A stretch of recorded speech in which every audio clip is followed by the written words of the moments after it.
Okay, so in this video, this is going to be an advanced version of one of the other videos that I put up recently. So the first version, the easier version, was thinking about like a deep squat. So being able to get into some kind of position like this, which most people in America anyway are not very good at doing. You see it's more in other parts of the world where people spend more time down in this crouch squatted position, where it's more natural and better practiced, and it's actually quite beneficial for numerous reasons.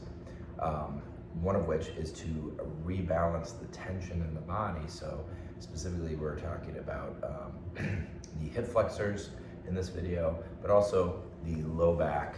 This is a good way to stretch out and open up the low back, as well as being able to train yourself to pull in your abdominal area, which helps to engage better the abdominal muscles and to better align the internal organs to help to make a person more regular and with their bathroom functions and just better alignment and stability through that core for numerous reasons.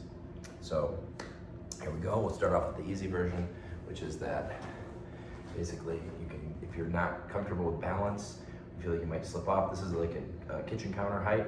You could do this on a lower table. It just gets a little tougher, which is the idea to progress that way. But to start off, if you're not comfortable going to a deep squat, you may need to start with something taller that you can hold on to, like a kitchen counter.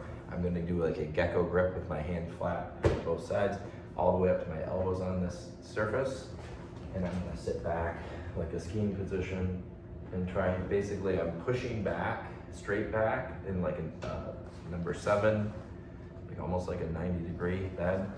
And then I'm going to round back as I sit back into my hips, keeping that tension. What I don't want to do is go way into my knees. I want to come back and drop down into that squat. So it's like a bit of like a waterfall coming back and then down. And I'm keeping, and as I do that, I'm going to lift my chest up and sit back. I'm still keeping my drive forward, but I'm going to lift up a little more so I can kind of almost bend back around the knee.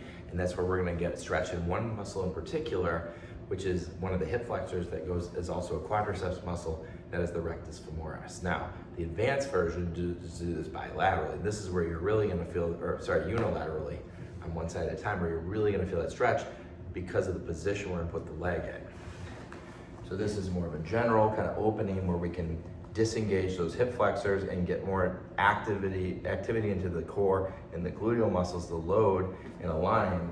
But if when I do this, now my load is still staying in my front leg, but I'm gonna pull back and sit down like it's as if I'm trying to take a knee, like this knee's going down, does not need to touch the ground. And if you're concerned that you might hit the ground or hit the ground too forcefully or hard and you have sensitive knees, you may wanna put a cushion or a pad underneath just in case, or do it in a carpeted area if you can arrange that.